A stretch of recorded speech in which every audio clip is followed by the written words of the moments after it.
어느덧 9월 중순에 들어섰습니다. 전보다 한결 상쾌한 아침을 맞이하고 있습니다. 아침 공기를 입에 가득 채우고 심호흡 한번 크게 하면 하루를 기분 좋게 시작할 수 있을 듯 싶습니다.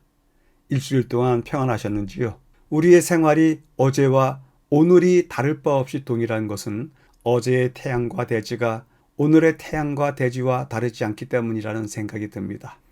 이러한 때 어제와 오늘을 다르게 살고 싶다면 태양과 대지를 바꿔본다면 가능할 것 같습니다. 태양이신 그리스도, 대지인 우리 인생의 터, 그렇게 대체하면 변화가 생길 듯 싶습니다. 이번 주 제12과의 제목은 굳게 서도록 부르심입니다. 태양과 대지를 바꾸자는 이야기를 하였는데요. 태양이신 그리스도의 빛과 열은 우리 삶을 치유할 뿐 아니라 대지인 우리 인생의 터에 많은 열매를 맺게 하리라는 생각이 들어서 말씀을 드렸습니다. 주님께서 우리 인생에 많은 열매를 주신다면 그 과정은 매일을 새롭게 그리고 의미 있게 채우리라는 생각도 여전히 해보게 됩니다. 때문에 우리 스스로가 굳게 서리라는 서약으로 하나님께 더욱더 가까이 갈 수 있지 않을까 제안드려 봅니다. 제12과의 기억절입니다. 끝으로 너희가 주 안에서와 그 힘의 능력으로 강건하여지고 마귀의 간계를 등이 대적하기 위하여 하나님의 전신갑주를 입으라. 많이 인용되는 성경구절인데요. 하나님의 전신갑주를 입으라 이야기합니다. 이제는 에베소서 교과 연구도 맞춰가는 중인데요. 바울은 자신의 기별을 정리하는 입장에서 매우 강력한 메시지를 전하려고 합니다. 마치 자, 우리의 신앙과 삶은 전쟁입니다. 그러니 주저하지 말고 전신갑주를 입고 우리 자신을 보호할 뿐 아니라 교회의 공동체도 그렇게 보호하고 이끌어 나가십시다. 이렇게 외치는 듯이 들립니다. 그리고 그렇게 가야 할 길이 주 안에서와 그 힘의 능력으로 주어질 것이라고 합니다. 이제 우리가 할 수 있는 일은 단 한 가지, 전신갑주를 준비하여야 한다고 권하고 있습니다. 기억절 말씀을 간략하게 줄여보겠습니다. 주 안에서와 그 힘의 능력으로 강건하여지고 하나님의 전신갑주를 입으라. 매일의 주제입니다. 일요일 출정 연설, 월요일 그리스도 안에서 강건하라, 화요일 바울 서신에 나타난 대쟁투, 수요일 그러므로 굳게 서서, 악한 권세와의 씨름. 매일의 주제는 첫날부터 뜻밖의 단어로 시작하는데요. 출정이라고 하는 단어가 들어가 있습니다. 이 출정이라고 하는 뜻은 군에 입대하여 싸움터로 나간다고 하는 뜻입니다. 때문에 이번 주는 군대와 전투 이야기로 채워지고 그처럼 그리스도인의 삶도 하나님의 군사로서 원수들과 싸워야 한다고 이야기를 풀어나가고 있습니다. 그리고 그 절정이 수요일과 목요일에 있는데 굳게 서서 그리고 악한 권세와의 씨름으로 이어지고 있습니다. 본문의 5주제를 구분하여 재구성해 보도록 하겠습니다. 일요일과 월요일, 화요일을 하나로 묶어서 출정식을 앞두고 아니면 그 출정식에서 어떤 생각들을 하고 어떤 말들이 주어지는지 이야기를 하고 있고요. 수요일과 목요일은 출정식을 떠나서 이제 싸움터에 갔습니다. 어떻게 싸워야 될지를 다루고 있습니다. 전체 배경을 확인하도록 하겠습니다. 굳게 서도록 부르심 중심어를 찾아보도록 하겠습니다. 놀라운 광경을 목격한다. 그의 눈을 열어서 그리고 청년의 눈을 여심해 라고 하는 단어들이 나와 있는데요. 결국 가장 중요한 핵심은 그의 눈을 열어서 보게 하소서라고 하는 기도와 더불어서 그렇게 그의 눈이 열렸다고 하는 것이 주제입니다. 그래서 이 주제에 대한 이야기를 작은 분량이지만 나누어서 확인해 보도록 하겠습니다. 첫 번째 구역에서 중요한 단어는 사환이 사방이 군사와 말과 병거로 완전 무장한 대규모 적군에 둘러싸인 모습 보고서 놀라워했다. 아람 왕이 침략했던 그때의 선지자가 엘리사였습니다. 엘리사가 이 사환에게 두려워하지 말라. 우리와 함께 한 자가 많다. 그러면서 기도를 합니다. 그의 눈을 열어주십시오. 그 기도로 인해서 여호와께서 그 청년의 눈을 여셨습니다. 그랬더니 그가 보니 불말과 불병거가 산에 가득하게 있는 것을 보게 되었습니다. 놀라운 이야기를 하고 있는데요.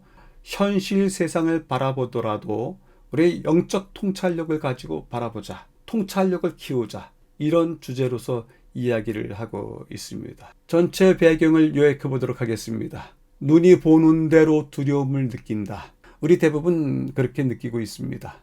그러나 하늘 보는 기도를 통해서 눈을 뜨게 해줬습니다. 하늘을 바라만 볼 수 있다면, 그런 기도만 할 수 있다면, 그 기도가 응답이 된다면 우리도 이 세상을 살아가면서 하늘을 동시에 같이 보고 살 수 있지 않을까 생각하게 됩니다. 통찰력의 신비, 이것이 영적 세계를 보게 한다. 이 부분에 대해서 마지막 부분에 다시 한번 말씀드리도록 하겠습니다. 여쭤봅니다.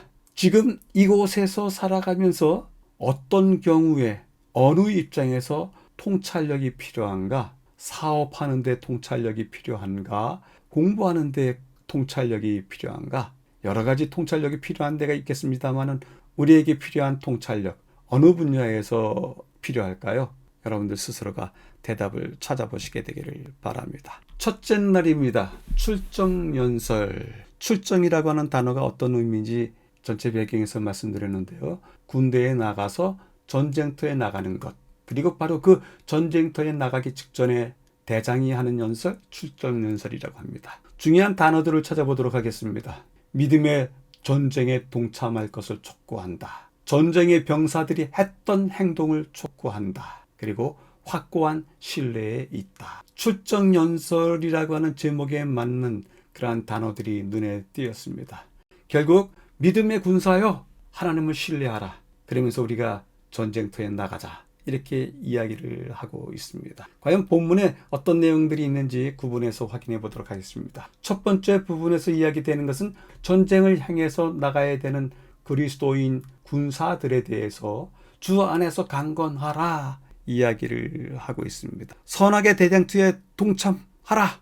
이것이 에베소서를 마무리하는 이야기입니다. 바울은 마귀의 관계를 능히 대적하기 위해서 싸워야 하고, 이 싸움은 어둠의 세상 주관자들과 하늘에 있는 악의 영들, 그것들에 대한 것이라고 이야기하면서 전신갑주를 입으라고 요청합니다. 신자들은 전투에서 굳건히 서기 위해서 하나님의 전신갑주를 입어야 하는데, 그 전신갑주에 허리띠, 흉배, 신발, 방패, 투구, 칼 준비해야 합니다. 전투에 임할 준비가 된 신자들에게 고대 전쟁의 병사들이 했던 행동을 촉구합니다. 첫 번째 명령을 이렇게 시작합니다. 나의 형제들아, 주 안에서와 그의 힘의 능력 안에서 강건하라. 첫 번째 구역에서도 강건하라라는 단어가 나왔고, 이제 두 번째 마지막 문장도 강건하라로 끝납니다. 강건이라고 하는 말의 뜻이 무엇일까요? 찾아보도록 하겠습니다.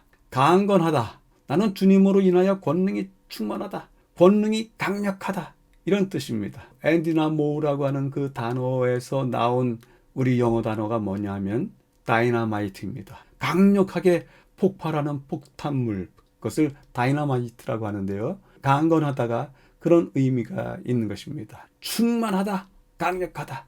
군사들 너희들이여 주님의 권능으로 강력해져라, 충만해져라, 이렇게 이야기하는 것처럼 소리 지르는 대장의 소리를 듣는 듯 싶습니다. 여러분들 마찬가지입니다. 우리가 그렇게 해야 됩니다. 우리 삶의 무게들에 눌려서 주저앉지 말고, 나는 주님으로 인해서 권능이 강력한 사람입니다. 충만히 차 있는 사람입니다. 이렇게 스스로 고백하면서 우리 스스로를 일으켜 세워야 되지 않는가 생각해 보게 됩니다. 구약 성경의 전쟁에서 이스라엘의 승리는 우월한 무기나 적보다 많은 군대에 달려있지 않았습니다. 오히려 승리는 하나님의 임재와 능력에 전적으로 의존한 결과입니다.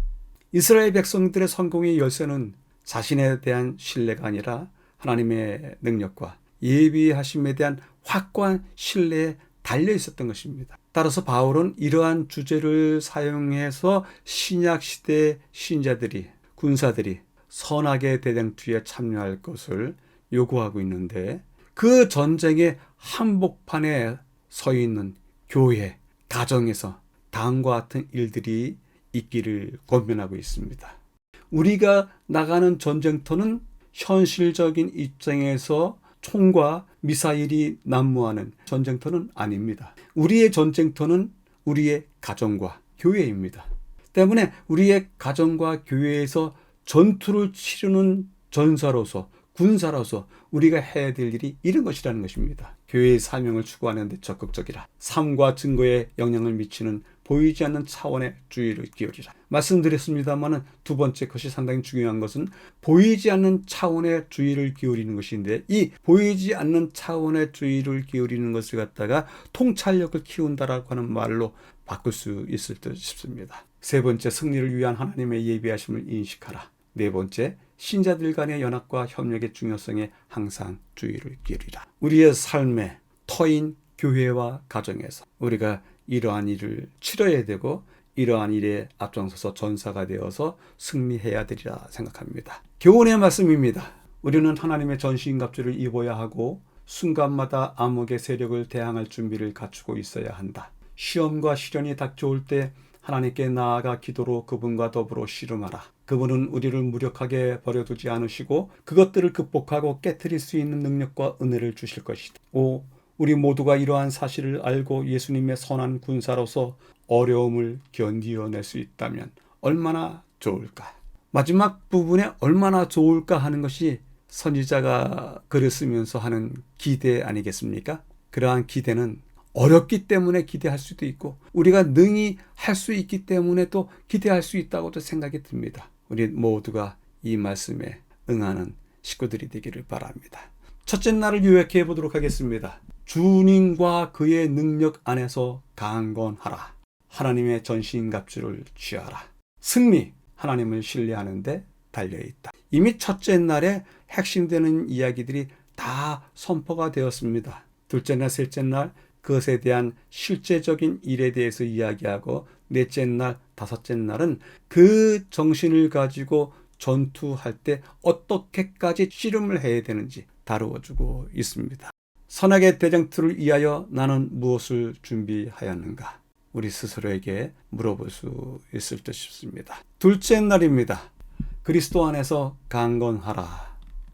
주 안에서와 힘의 원천으로 밝힌다. 그리고 삼위일체 하나님이, 이런 단어가 있습니다. 주님과 마지막 부분에 삼위일체 하나님, 이런 표현을 쓰는 거 보니까 특별한 이유가 있는 듯 싶습니다. 즉 쟁투의 동력은 삼위 하나님에 의해서 만들어진다. 그리고 그분들이 우리의 쟁투의 원동력이 되신다. 이렇게 말씀하고 있습니다. 본문을 확인하도록 하겠습니다. 첫 번째 구역에서 나오는 중요한 단어는요, 주 안에서와 그의 힘의 능력 안에서 강건하라. 첫째 날도 강건하라라고 하는 이야기를 나눴습니다만은 둘째 날에서도 중요한 단어를 강건하라 이렇게 했는데, 특별히 주 안에서와 그의 힘의 능력 안에서라고 하는 것을 강조하고 있습니다. 에베소서 전체를 마무리하면서 지휘관의 전투 명령과 같은 어조로서 에베소서의 결론을 발표합니다. 형제들아, 주 안에서와 그의 힘의 능력 안에서 강건하라. 이것은 어느 지휘관이든지 그렇게 이야기할 듯 싶습니다. 전쟁터에 나가는 병사들을 향해서 무엇이라고 마지막 연설을 해야 될까요? 분명합니다. 전투에서 다칠 수도 있고 죽을 수도 있고 너희가 큰 피해를 당할 수도 있다. 바라건대 우리 모두 강건한 가운데 다시 만나자. 이렇게 지휘관이 이야기하지 않을까요? 바울도 그런 입장에서 이야기하는 것 같습니다. 주 안에서와 그의 힘의 능력 안에서라고 하는 이 주제를 그 후반부가 다 설명해 주고 있습니다. 바울이 말하는 바 핵심에는 초자연적인 권세가 개입된 대쟁투가 실제적인 것이다. 그리고 매일 하나님과 동행하는 데 있어서 이 사실을 염두에 두어야만 한다. 이것은 어느 날 전쟁을 하고 어느 날은 쉬고 휴전을 하고 다시 붙고 이런 것이 아니라 매일같이 염두에 두어야 될 일이다. 강조하고 있습니다. 바울은 주 안에서와 그의 힘의 능력으로라는 구절로 그리스도를 신자들의 힘의 원천으로 밝히고 있습니다. 피엔들레이라고 하는 사람이 써놓은 글이 상당히 마음에 와닿습니다. 교회의 힘은 전쟁의 대장 되신 부활하신 주님의 전능하심에 있다. 교회의 힘은 주님의 전능하심에 있다. 근데 교회의 힘 말고도 한 개인에게도 그 힘은 개인이 버려야 되는 대쟁투의 대장 되신 부활하신 주님의 전능하심에 있다. 이렇게 바꿨을 수도 있을 듯 싶습니다. 바울은 힘과 능력이라는 동요를 반복해서 사용하면서 요점을 강조하는데요. 교회가 발휘해야 될 능력은 신자들에게서 나오는 것이 아니라 주님께서, 그리스도께서 주시는 것이다.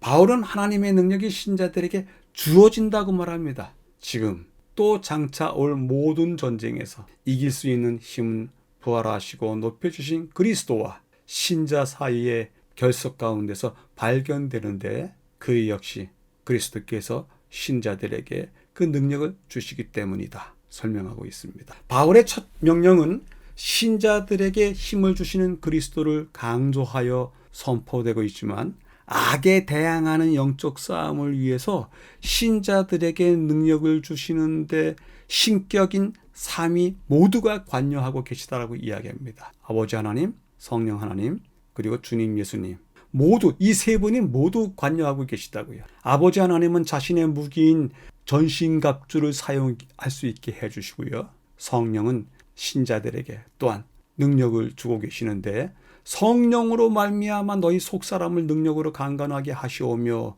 라고 바울이 기도하기도 했었습니다. 특별히 성령의 검, 그것은 하나님의 말씀을 이야기하고 그 하나님의 말씀을 주시는 분이 바로 성령님이시다 말씀하고 계십니다. 또한 신자들은 항상 성령 안에서 기도해야 된다.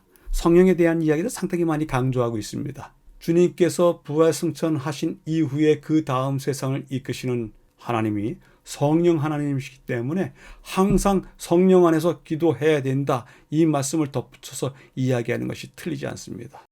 바울은 삼위일체 하나님이 악한 세력에 맞서 싸울 수 있도록 준비시키는데 전적으로 관여하신다는 것을 우리 모두가 이해하기를 바라면서 이런 말씀을 쓰고 계십니다. 교훈의 말씀입니다. 그러나 우리가 예수님을 바라보고 그분을 신뢰하게 되면 우리는 전쟁터에서 예수를 정복한 능력을 우리의 도움으로 삼는 것이며 그분께서는 모든 유혹에서 피할 길을 마련하실 것이다. 사탄이 홍수와 같이 밀려올 때 우리는 성령의 검으로 그의 유혹을 대항해야 한다. 그러면 예수님은 우리를 도우시는 분이 되셔서 그를 대적하는 깃발을 우리를 위하여 드실 것이다. 둘째 날을 요약해 보도록 하겠습니다. 주 안에서 그의 힘과 능력 안에서 살아가자. 능력, 그것은 우리 안에서 스스로 나오는 것이 아니다. 우리가 너무 도덕적이고 윤리적인 사람이 되고 신앙적인 사람이 되어서 우리 안에서 나오는 것이 아니다. 하나님에 의해서 주어지는 것이다. 삼위일체 하나님이 하나된 역사로서 우리에게 이러한 능력을 주시고 계시다. 그래서 물어봅니다. 주님과 그의 힘의 능력 안에서 누려지는 정서는 무엇일까요? 우리가 느끼는 감정, 신앙적인 감동, 그것은 무엇일까요? 여러분들의 대답이 어떠할지 궁금합니다. 셋째 날입니다. 바울 서신에 나타난 대쟁투 주요 단어들입니다. 우주적인 전쟁, 우주적인 전쟁, 우주적인 전쟁. 셋째 날의 중요한 이야기 계속 반복되는데 그 반복되는 언어는 우주적인 전쟁이다. 그렇게 이야기합니다. 하나님의 군사되어서 참여하는 이 전쟁은 이 지구 안에 살고 있는 우리에게 한해서만 영향력을 또 그 결과를 미치는 전쟁이 아니라 우주적 전쟁이라고 이야기를 하고 있습니다. 왜 그런지 그 부분들을 찾아가 보도록 하겠습니다. 첫 번째 부분에 승리의 날을 향해서 나아간다. 그렇게 이야기하고 있는데요. 바울이 군대 용어와 장면을 자주 사용하고 있습니다. 그리고 전쟁에 나간 군사의 행동을 모본으로 이렇게 소개를 하는데요. 군대 용어를 길게 집중적으로 사용하는 구조를 통해서 바울이 복음을 이해하는 방식이 이렇다 하는 것을 보여주는 것입니다. 십자가에서 정세와 권세를 정복하시고 높임을 받으신 그리스도는 모든 권세 위에 높임을 받으신 주님으로서 승리의 결과를 이루셨다. 우주적인 전쟁의 전투원으로 모집하신 그리스도께서 빛의 군대를 이끌고 그들을 빛의 군대로 이끌고서 승리의 날을 향해 나아가신다. 이렇게 전쟁, 군사, 군대 용어를 자주 사용하면서 그가 복음이라는 것을 어떻게 이해하는지를 보여주고 있습니다. 바울이 군사적인 상징들을 사용했다. 그것을 종합해 보면 바울의 의도가 무엇인지 알 수 있는데요. 오래 지속되는 우주적 전쟁, 즉 어느 한쪽이 최후의 승리를 할 때까지 여러 시대에 걸쳐 서로 밀고 밀리며 대치하는 두 군대 사이의 전투로 이해하고 있다. 어느 한쪽이 최후의 승리를 얻을 때까지 밀고 밀리면서 대치하는 두 군대 사이의 전투. 이것이 바울이 이해한 신앙의 선한 싸움입니다. 때문에 우리는 높임을 받으신 그리스도, 그리고 그 높임을 받으신 그리스도의 권능을 얻은 신자들로서 역할을 해야 되는데요. 그것은 바로 전쟁에서의 역할입니다. 과연 우주적 전쟁의 요소들이 어떠하고 우리가 어떤 요소들을 받아야 되는지 살펴보도록 하겠습니다. 우주적 전쟁의 요소들 안에 첫 번째, 하나님의 위대한 능력을 신자들에게 부어주신다. 이러한 능력을 얻어야만이 우리가 전쟁에 끝까지 살아남을 수 있지 않을까요? 그렇기 때문에 당연한 요소입니다. 두 번째, 권세들에 대한 그리스도의 승리와 높여주심. 이 싸움을 우리가 승리할 것이다라고 바라보는 이유가 바로 여기 있습니다. 권세들에 대해서 그리스도께서 이미 승리하시고 높여주셨기 때문에 우리도 이 싸움이 승리할 것을 마음속에 확신하고 있습니다. 주저하지 마십시오. 흔들리지 마십시오. 이 싸움은 곧 승리하게 될 것입니다. 세 번째, 이전의 주인이었던 어둠의 권세와 싸울 수 있는 신자들. 우리는 옛적 주인과 지금 다투는 중입니다. 어둠의 권세와 싸우는 중입니다. 근데 싸울 수가 있어요. 왜냐하면 옛적 주인이었던 어둠의 권세의 정체를 알기 때문에 그렇습니다. 그리고 우리는 권세들에게 다가올 파멸을 드러내는 역할, 교회 공동체로서의 그러한 역할을 우리가 떠맡고 있습니다. 때문에 우리가 권세들에게서 능히 이길 수 있다라고 하는 거듭된 확신만이 네 번째 우리의 역할을 다할 수 있는 것입니다. 다섯 번째, 그리스도를 정복자 거룩한 전사로 묘사하고 있다. 맞습니다. 정말 이 전쟁입니다. 그것도 우주적인 전쟁입니다. 승리를 향해서 가는 전쟁입니다. 그렇기 때문에 성도들아, 너희들은 복음의 옷을 입으라 라고 요청하고 있습니다. 어떻습니까? 이 전쟁이 확실한 전쟁이기에 우리가 이 전쟁에 분명하게 참여할 수 있으리라 생각이 듭니다. 하나님의 전신갑주를 입으라는 부름을 받을 때 우리는 우주적 전쟁의 중심적인 역할을 이해할 뿐 아니라 그리스도의 궁극적인 승리에 참여한다는 확신을 굳건히 가져야 하는 것입니다. 영감의 교훈이 그것을 말씀하시고 계십니다.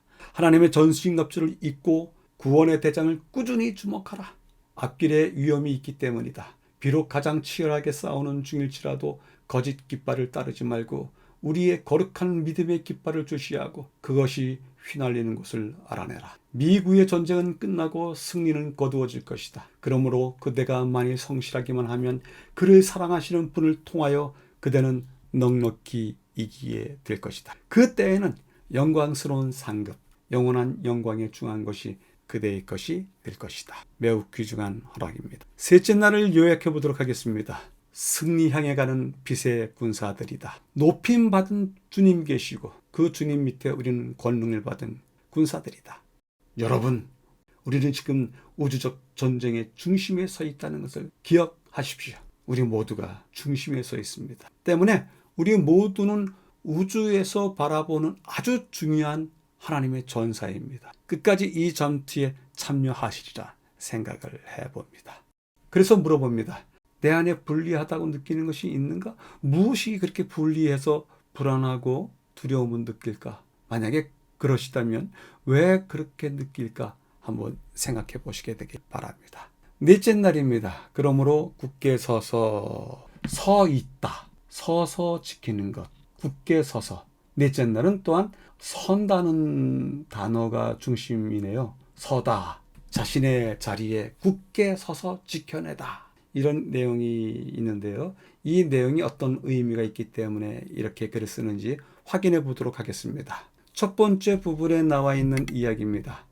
고대 전투 출정식에서 지휘관이 강건하라라고도 명령을 내리지만 또 다른 명령이 있다. 네 자리를 굳게 서서 지키라. 자기 자리를 지키지 않고 물러서게 되면 전쟁에서 패하는 것입니다. 그래서 고대 전쟁에서 반드시 수행해야 되는 세 가지 행동이 있는데요. 병사들은 적을 만나기 위해 행진해서 적에 가까이 가야 된다. 지금은 멀리서 드론이라고 하는 비행체를 통해서 폭격을 가하고 전쟁을 하기도 하지만 그 당시에는 가까이 해서 전투를 벌여야 했습니다. 두 번째, 그렇게 코앞에서 벌어지는 백병전에서 적을 공격하면서 굳건히 자기 자리를 지키고 서 있어야 됐습니다. 자기가 물러서면 모든 진영이 물러서게 되고 진영이 물러서면 결국 패배하는 것입니다. 그러니 굳건히 자기 자리에 서서 자리를 지키면서 적을 물리쳐야 되는 것입니다. 아주 유명한 고대 역사가의 책에 그렇게 나와 있는데요. 이 이야기는 지금도 우리 신앙의 대쟁투, 선악의 대쟁투에 참여하고 있는 우리에게도 동일하게 적용이 된다고 생각이 듭니다. 두 번째는요. 어떻게 전쟁을 한다고요? 끔찍하다고요? 가까운 코앞까지 와서 서로 칼을 빼고 또 주먹을 휘두르고 하면서 싸우는 전쟁. 그것이 백병전입니다. 마지막 필수적인 전쟁이 이 전쟁일 수도 있습니다. 그러한 입장에서 이 백병전은 너무나 끔찍한 충돌이에요. 그리고 자기 자리를 지키는 것이 고대 전투의 가장 큰 도전이었습니다. 자, 이 이야기에 대해서 또 중요한 역사적인 증언이 있습니다. 고대 전투의 결정적인 순간은 이 세 단계 중에서 두 번째에 발생했는데 고대 작가 크세노폰은 청동, 나무, 살이 부러지는 전율할 소음을 내며 두 무리의 장창 보병대가 서로 부딪히는 이 단계를 끔찍한 충돌이라고 표현한다. 어떤 순간이 이렇게 끔찍한 충돌이라고 했을까요? 그 그림을 한번 보도록 하겠습니다. 이 부대를 장창 보병대라고 합니다. 보병이니까 움직이는 도구를 타고서 이동하는 것이 아니라 순수하게 걸어서 이동을 하고 적과 마주치는 그러한 보병대입니다. 그리고 장창이니까 긴 창을 가졌다 그 얘기입니다. 그 장창 보병대를 팔랑크스라고 하는데요. 그 그림을 보도록 하겠습니다. 그림이 어떤가요? 아주 가까이 백병전을 벌여야 하는데 이 팔랑크스라고 하는 장창 보병대는 마케도니아, 즉 알렉산더가 이끌던 그 군사들이 이런 전술을 택했고 후에 그리스와 로마 군사들이 이런 전쟁 방법을 택했습니다. 다가오기 무섭죠? 자그마한 단창을 가지고 싸우는 적이라는 것은 물리치기 쉽습니다. 그러나 이 장창 보병대가 서로 마주하고 있습니다. 서로 마주하고 있으니 뚫고 지나가야만 하는 것입니다. 이 뚫고 지나가야 되는 이 장창 보병대의 모습을 한번 보도록 할까요?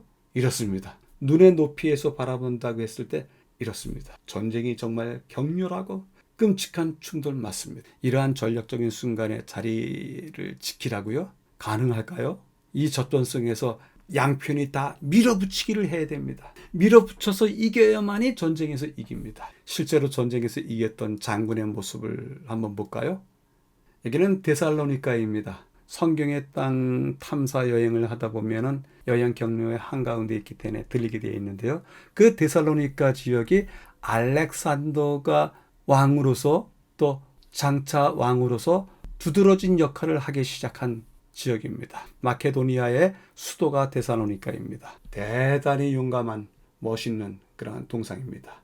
근데 그 동상 옆에 커다란 창들이 세워져 있죠. 그러니까 실제 알렉산더가 사용하던 그 군대가 사용하던 장창이라고 합니다. 알렉산더가 팔랑크스 군대를 이끌면서 사용했던 장창, 저보다 약 3배의 높이가 되는 큰 창이었습니다. 방패를 들고 허리와 가슴에 끌어안고서 진격하는 것입니다. 방패와 창 더불어서 그렇게 전쟁하는 피비린내 나는 전쟁이죠. 그런 전쟁을 통해서 알렉산더가 대왕이 되었습니다. 장창의 모습을 여러분들이 지금 보시고 계십니다. 바울이 무정한 병사들이 서로 뭉쳐서 근거리에서 수백 번 타격을 주고받으면서 전투하는 장면을 그리고 있습니다. 이렇게 바울이 말하는 까닭은 교회가 적과 싸우면서 씨름하는 이야기, 그리고 굳게 서는 이야기, 이런 것들을 강조하면서 사용한 것에서 여전히 확인할 수 있습니다. 그리고 악한 날에 능히 버티어내고 모든 일을 행한 뒤에 서기 위함이라. 이런 바울의 증언 역시 우리의 삶이 전투 한가운데 있다는 것을 알려주고 있습니다. 이 서 있는 모습은 결코 편안한 자세가 아닙니다. 서 있는 것은 손에 잡히는 모든 무기들을 다 가지고 싸우는 격렬한 백병전, 그것에 임하는 것을 말하고 있습니다. 서다라고 하는 의미를 우리가 잘 이해하게 된다면 한 정신으로 굳게 서서 한 마음으로 복음의 신앙을 위하여 함께 싸우라는 권고로 듣게 될 것입니다. 교훈은 다음과 같이 이야기합니다. 루터는 굳게 서서 자기를 지탱해주고 방패의 역할을 해주실 그리스도를 신뢰하였다. 순교자의 믿음과 용기로서 그는 다음과 같이 기록하였다. 이제 어떠한 일이 일어날는지 나는 알지 못하며 구태여 알려고도 하지 않는다. 강풍이 몰아치려면 쳐봐라. 나는 두려워하지 않는다. 하나의 나무잎도 우리 아버지의 허락 없이는 떨어지지 않는다. 하물며 그분의 종된 우리를 하나님께서 보호해 주시지 않을 것인가. 루터가 위대하다고 이야기했을 때 그 위대한 면모를 이 증언을 통해서 들어볼 수 있습니다. 넷째 날을 요약해 보도록 하겠습니다. 적을 두려워하여 물러서지 말라. 너희는 자기의 자리를 능히 버텨내라. 서로 뭉쳐 함께 굳건히 싸우면 되리라. 이것은 한 개인에게 있어서도 마찬가지지만 교회에서도 마찬가지이다. 마치 실제 전쟁에서 그러하듯이 이것은 한 개인에게와 또한 한 교회에게도 마찬가지이다. 여러분들이요, 서로 함께 하십시오. 연약한 자를 찾아가고 위로받을 자를 찾아가고 아무도 모르게 그런 일들을 하게 된다면 우리의 신앙의 진정성과 순수성이 발전하게 될 것이고 또한 격려를 받는 그도 용기를 내리라고 생각을 해보게 됩니다. 그래서 여쭈어봅니다. 선악의 대쟁투, 나는 스스로 서 있는가 타인의 도움을 받고 있는가? 자기 자신만이 답할 수 있는 질문입니다. 우리가 스스로 서기까지 늘 노력하고 자기 자신과 투쟁하고 이야기하고 설득하고 하는 그러한 과정들을 반복하게 되기를 바라봅니다. 다섯째 날입니다. 악한 권세와의 씨름, 우리의 씨름, 악과 초자연적인 권세, 그리고 하나님의 갑옷. 그래서 결국 이야기하고 싶은 것은 우리의 씨름, 악과 권세들을 대하는 것이다. 그렇기 때문에 어떻게 하자? 그 제안을 주시는 것이 마지막 다섯째 날의 내용입니다.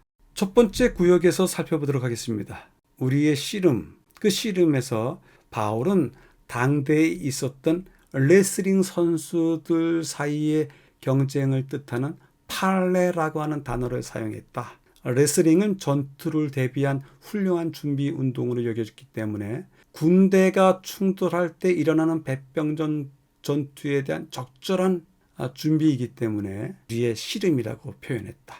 그래서 이 씨름이라고 하는 표현을 통해서 우리 신자들은 실제로 악의 권세에 대응해서 밀접하게 투쟁하고 있다. 현실이 그렇다. 그러해야 된다. 아주 가깝게 느끼면서 투쟁하는 것이 우리의 현실이다. 이야기하고 있습니다. 덧붙여서 그림을 한번 보도록 하겠습니다. 지금 보시는 그림이 그리스의 씨름입니다. 팔레라고 하는데요. 사실 팔레라고 하는 단어가 레슬링도 되지만 어떤 의미에서는 아주 격렬한 투쟁, 쟁투, 싸움을 이야기도 합니다. 그런데 그리스 유물에서 나온 그림들을 보면 그것이 사실인 것을 알게 됩니다. 지금의 레슬링처럼 몇 점만 따면 이기는 자와 지는 자가 판가름 나는 것이 아니고요. 한쪽이 완전히 굴복해서 상처를 당하든지 부상을 입든지 아니면 죽든지 해서 완전히 굴복되도록 싸우는 싸움이 당대의 씨름이었습니다. 그래서 발로 치기도 하고요. 주먹으로 치기도 하고요. 상대의 뼈를 꺾기도 하고요. 이런 것이 다 포함이 되어 있었습니다. 어떻게 하면 이런 일들이 벌어질 수 있을까요? 아주 가까이에서 싸우기 때문에 이런 일들이 벌어지는 거예요. 그래서 이겨야만 하는 것입니다. 점수로 이기는 것이 아니라 실제 싸움에서 이겨야 하는 것입니다. 근데 그 싸움의 상대로서 우리가 맞이해야 되는 적이 악과 초자연적인 권세들이라고 합니다. 그래서 이 악과 초자연적인 권세들에 대해서 거듭거듭 에베소서의 몇 번을 강조하고 있는데요. 그것을 한번 보겠습니다. 에베소서 1장 21절에 이 우리가 싸우는 싸움의 상대가 모든 통치자, 모든 권세, 모든 능력, 모든 주권, 일컫는 모든 이름, 왕이나 장군으로서 일컬어지는 모든 이름들. 에베소 3장 10절 통치자들, 권세들. 에베소서 6장 12절. 통치자들, 권세들, 어둠의 세상 주관자들, 하늘에 있는 악의 영들. 우리가 싸우는 싸움의 대상이 쉽지 않은 것을 볼 수 있습니다. 때문에 이야기하기를 과소평가하지 마라. 과소평가하면 우리가 결코 좋은 전략이 아니다. 그럼에도 불구하고 세 번째 구역이에요. 주눅들지 말라. 과소평가하지 말라는 이야기도 들어있지만 주눅들지 말라. 겁먹지 말라. 뒷걸음치지 말라. 이렇게 이야기합니다. 우리가 하나님의 전신갑주를 입으면 충분하다. 좋은 격려를 하고 있습니다. 그래서 교훈도 마찬가지로 매우 중요한 말씀을 주시는데요. 날마다 싸움은 계속된다. 만일 우리의 눈이 열려서 선악의 세력이 활동하고 있는 것을 볼 수 있다면 경박한 행동과 허영은 없어지고 우스꽝스러운 짓과 농담하는 일은 사라질 것이다. 모든 사람들이 하나님의 전신갑주를 입고 주님의 싸움을 용감하게 싸울 것 같으면 승리를 얻게 되고 흑암의 왕국을 떨게 할 것이다. 큰 위로가 되는 말씀입니다. 다섯째 날을 요약해 보도록 하겠습니다. 선악간의 쟁투를 위한 준비를 하자. 악과 초자연적인 권세를 우리가 대적하는 것이다. 결코 쉽지 않다. 그렇다고 우리가 뒤로 물러서지 말자. 왜냐하면 하나님의 전신갑주를 입는 것만으로도 충분히 이길 수 있다. 말씀을 하십니다. 그래서 여쭤봅니다. 다가오는 사건들을 위해서 준비해야 하는 전신갑주, 우리에게 무엇이 지금 준비되어 있는지, 방패가 있는지, 투구가 있는지, 갑옷이 있는지, 또 신발이 그러한지, 어떤 무기를 갖고 있는지 우리 스스로가 우리 자신에게 여쭤보시게 되길 바랍니다. 이제는 다섯째 날까지 맞추고서요. 교과 서너 곳에서 이야기에 나오는 눈을 여는 이야기, 다른 차원을 보는 이야기, 그것에 대해서 잠깐 이야기를 드리도록 하겠습니다. 여기 아름다운 그림이 하나 있는데요. 사실은 매우 깊은 의미를 가지고 있습니다. 그림이 전하고자 하는 바는 성경에서 시작한 내용이고 그것이 헤브라이즘 세계 그리고 중세 기독교에까지 전해졌던 대표적인 메시지를 담고 있습니다. 그 메시지는 다름 아닌 세계는 몇 차원으로 이루어졌는가 하는 질문에 대한 대답을 주는 그림입니다. 우리가 사는 세상, 단순한 이 세상과 저 위에 하나님이 계신 그 세상, 이렇게 두 차원적인 이야기뿐인가 아니면 몇 차원인가 이렇게 이야기하는 것에 대해서 대답을 주는 그림인데요. 이 차원들 모두 성경에서 인용할 수 있습니다. 오늘은 이에 대한 자세한 공부보다는 전체 배경에서 엘리사의 사환이 눈이 밝아져 다른 세상을 보게 되었다는 이야기의 부연 설명 정도로만 준비했습니다. 이 그림에 의하면 세상은 4차원으로 되어 있다고 합니다. 1차원은 인간들의 세상, 그래서 인간들과 행동들, 우리 관계를 맺고 살지 않습니까? 그 인간과 인간 관계들에 대한 세상이 하나 있고요. 2차원의 세계는 피조물 세계 전체를 포함하는 세상과 세상에 있는 피조물 자체에 어떤 원리가 유지되어야 하는 것인가를 다루고 있다고 합니다. 그런 하늘이 위에 있다고 합니다. 그러니까 이 하늘은 하나님이 계신 하늘이 아니라 인간 세계 전체의 이 세계를 움직이는 원리로서의 하늘이 가지고 있는 원리, 그것을 2차원에 이야기하고 있습니다. 3차원은 이제 천상의 세계입니다. 하나님의 보좌도 있고 천사들도 있고 천상의 세계, 천상의 피조물들 있는 곳이 있다고 합니다. 그리고 맨 마지막으로 4차원의 세계가 있는데 오직 하나님만이 거하시는 세계, 피조물과 그 세계에 대한 것은 어떤 것도 찾아볼 수 없는 그 세계, 오직 하나님만의 세계가 있다고 합니다. 1차원의 세계를 갖다가 아시아 이렇게 부르고요. 2차원의 세계를 예지라 부르고 3차원의 세계를 베리아, 4차원의 세계를 아칠루스 이렇게 부릅니다. 그런데 각 차원의 세계마다 특징이 하나 있습니다. 정말 현명한 사람, 지혜로운 사람, 통찰력을 가지고 있는 사람들이 되기 위해서 각 세계마다 바라봐야 되는 눈이 있는데 첫 번째 세계, 인간과 그들의 관계를 다루는 행동의 세계, 이 1차원의 세계에서는 정확히 보는 것이 관건이라고 합니다. 그래서 사이트라고 하는 영어 단어를 써놨는데요. 우리 주변의 사람들과 관계를 맺고 어떤 사람들의 하소연도 듣게 되고 어떤 사람의 부정에 대한 이야기도 듣게 됩니다. 그러면 그런 이야기를 듣게 되고 보게 될 때 어떻게 판단을 내려줍니까? 아, 그렇군요. 당신이 잘했군요. 아, 그것은 잘못됐군요. 이렇게 이야기 자주들 하지 않습니까? 그렇게 이야기하기 전에 사이트 정확히 보고 그 사건과 행동을 정확히 보고 재구성할 줄 알아야만이 현명한 사람, 지혜로운 사람으로 우리가 살아갈 수 있다고 합니다. 2차원의 세계에서는 지상에서 벌어지는 인간 관계들, 그 행동들, 그것들이 다 높은 위에서 내려보는 차원이 있기 때문에 전후 좌우를 다 알고서 그 행동에 대해서 판단을 내릴 수 있습니다. 여러분들도 경험하셨죠? 우리가 지상에서 살 때 그렇게 우리가 제일 높이 보는 것이 그냥 몇 층 높이에 있는 사람들, 그곳에 사는 사람들, 또 어느 자리에 있는 사람들, 그 정도 보았지만 우리가 비행기를 타고 하늘에 올라가니까 그 높은 곳에서 바라보니까 높은 자리에 있었던 사람이나 땅에 살고 있는 사람이나 다 똑같은 거 보이지 않던가요? 맞습니다. 2차원의 세계에서는 그래서 어떤 지혜를 우리가 가져야 되냐면 인사이트를 가져야 됩니다. 인사이트. 안을 들여다볼 줄 아는 그러한 능력을 키워야만이 지혜로운 사람, 통찰력 있는 사람이 된다고 하는데요. 그 인사이트라고 하는 단어 자체의 한글 해석이 통찰입니다. 안에 있는 것을 사이트, 볼 줄 안다. 어떤 행동이 벌어지고 사건이 벌어지면요, 여러분들 즉각적으로 결론을 맺지 마시고 그 일이 어떻게 진행되었는지 그 일의 안쪽, 그것을 자세히 관찰해야 됩니다. 사이트해야 됩니다. 그래서 인사이트를 해야 됩니다. 앞으로는 대답을 속히하지 마시고 많이 생각해 보시고 그 일에 보이지 않던 부분들에 대해서도 살펴보시고 판단을 내리시고 그러한 분들이 되시길 바랍니다. 세 번째는 하나님의 보좌와 천상의 세계인데요. 우리가 이것을 잘 경험하지 못합니다. 그러나 성경에 있습니다.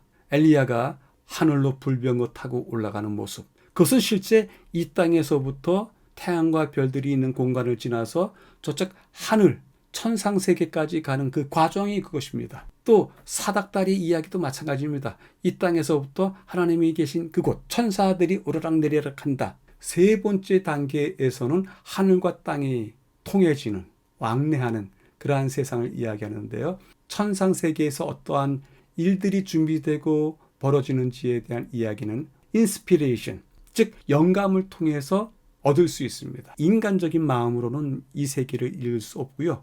영감을 통해서, 하나님이 주시는 영감을 통해서만 얻을 수 있는데요. 그 인스피레이션이라고 하는 단어 자체도 인 플러스 스피릿 이렇게 나눠보면 뜻이 분명해집니다. 영혼이 저쪽 안쪽의 것을 바라보다. 우리 삶의 안쪽에 있는 영적인 교훈을 찾아내는 것. 그것이 인스피레이션, 인 플러스 스피레이션, 이런 구조로 되어 있지 않는가 생각이 됩니다.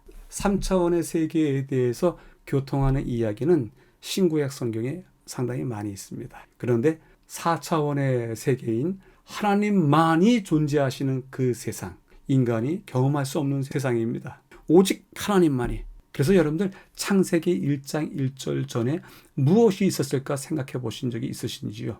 그 이전에는 오직 하나님은 홀로이셨다. 이 이야기를 드리는 까닭은 다름이 아니라 우리가 정확히 보자. 관계에 대해서, 행동에 대해서, 일의 결과에 대해서 정확히 보자. 좌우를 살피자. 균형지게 판단하자. 두 번째, 우리가 그 일의 안쪽에 숨겨져 있는, 보이지 않는 부분에 숨겨져 있는 것까지도 볼 수 있는 통찰력을 키우자. 이 2단계까지만, 2차원까지만 우리가 훈련을 하더라도 우리는 매우 현명한 사람들이 되지 않을까 생각을 해보게 됩니다. 여섯째 날 더 깊은 연구를 위해서입니다. 두 곳을 확인해 보도록 하겠습니다. 무기와 피 묻은 깃발을 내려놓고 사단의 포로와 종이 되는 것에 동의한다면 우리는 갈등과 고통에서 풀려날 수 있을 것이다. 그러나 이 평화는 그리스도와 하늘을 포기함으로 얻는 것이다. 우리는 이런 평화를 받아들일 수 없다. 배도와 죄로 인한 평화를 얻기보다는 지구 역사의 끝까지 투쟁을 계속해야 한다. 요한계시록의 전투 주제와 동일한 최후의 사건 또는 종말론에 대한 일관된 관점을 보여준다. 두 본문에서 하나님의 백성은 하늘에 있고 현재 활동 중이며 권세에 있는 적의 공격을 받고 있다. 두 곳에서 하나님의 백성은 미래 시대의 소망으로 격려를 받는다. 나아가 두 각본은 모두 적군이 완전히 정복되며 이후 영원한 새 시대가 세워질 최후의 전투를 명시적으로 가리키고 있다. 자신에게 질문하기를 해보도록 하겠습니다. 우리 자신의 영적 성장을 위하여 우리는 투쟁 중인가? 아니면 다만 이상으로 받아들이고 있는가? 생각으로만 받아들이고 있는가? 직접 실천하고 실현하는 중인가? 아니면 그렇다고 한다라고 교리로서만 받아들이고 있는가? 물어보게 됩니다. 오늘의 교과를 세 줄로 요약해 보도록 하겠습니다. 선악간의 쟁투 모두 출정하라. 악과 권세들과 씨름하라. 주 안에서 우리 영혼이 강건하기를 바란다. 강건하라. 싸워라. 이기라. 너희들이 온전히 보존되라. 이야기하고 있습니다. 본 학회의 교과 연구에 참여해 주신 여러분들께 감사드립니다. 다음 주에 다시 뵙겠습니다. 감사합니다.